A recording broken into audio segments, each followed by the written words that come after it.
thought I'd do a quick demo of how I activate a blank page, because I know it can be a little bit sort of daunting to be faced with a completely blank canvas. I don't really suffer with that anymore because I've been doing it so long, but I thought I'd show you a few ways that I use just to activate the page and give you an in to start drawing over it or reacting to it.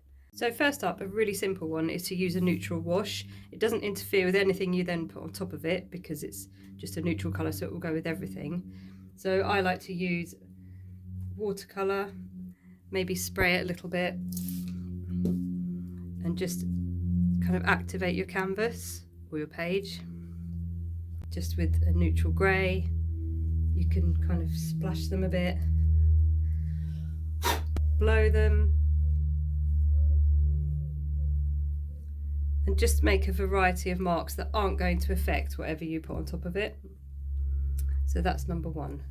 Second one I like to do is repetitive marks. So just really pale dots or dashes. You can just wash marks. Repeated like that. They can give a really nice background.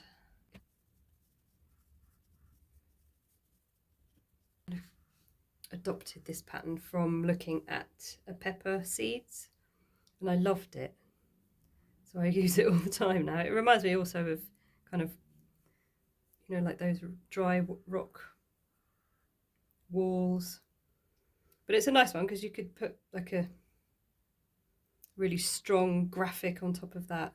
You could get a Sharpie and draw a leaf over it, so it's a nice background to start you off. Another one I like to do is collage.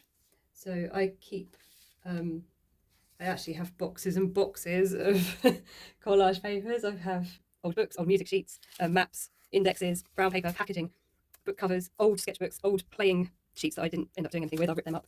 So it's a great way to add some definition and shape to your page without taking over. So this is like an index from the back of an atlas. I like maps. I like kind of things that give you a sense of place, but you don't have to like that. And then trying to keep the colours neutral again. So things like vintage books are great for that because they're kind of creamy in colour by nature. So that was just Pritt Stick. You can also use acrylic medium. That would also do it, or even just like PVA. Because it's only a sketchbook, we don't have to worry. Another one I love is wax resist. So I really enjoy this because I feel like it makes you really test what you put on after. So I've just got a kind of neutral colour. These are just Crayola kids crayons, they're nothing special. I'm going to put it onto there just to see what it does because I don't know if it'll do anything.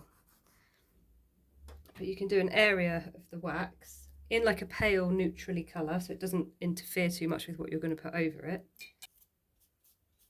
Oh, it does work on the brown.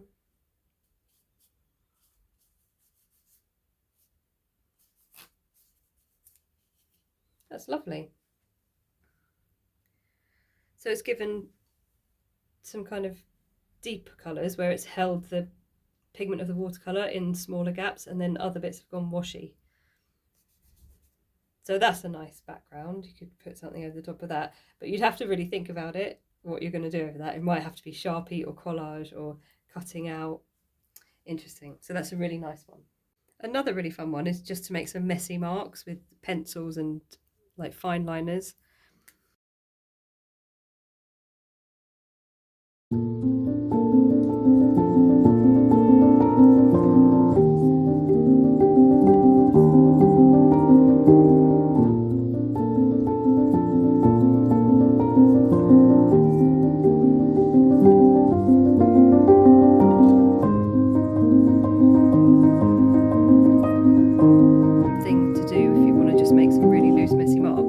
Hold your pen right at the end, pen, paintbrush, whatever you're using. Just use a bit of black and just let's do it down here. kind of let it swing and sway, you've got really no control over what it's going to do. So that can give you some nice random natural organic kind of marks as well. Last thing I love is gesso. So because I use in the main actual books, I like to go ahead and just put gesso onto all the pages just to knock back the text. I just use this fine grain gesso. It's a great way to add interesting marks. It also adds really great texture. And what you can do with this, which I love, is to add watercolour on top once it's dried.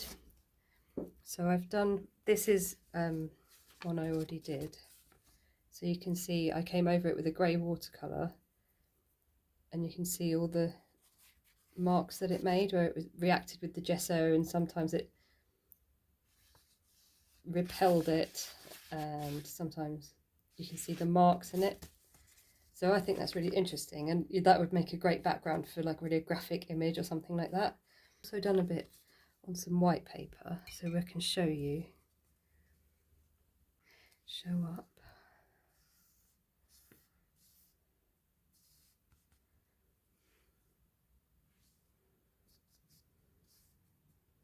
So you can see how it, where it's higher, the ridges repel it, and then you'll get pooling, and it's really lovely. It's such a great effect. I just adore it. I think it's a wonderful background. So there's a range of things you can do just to activate your page. So you can come in, quick wash, walk away, and then you can come back to it, observe the plant that you're looking at, and it's a much easier way to get going with your page. So yeah, that's a few ways to start your sketchbook.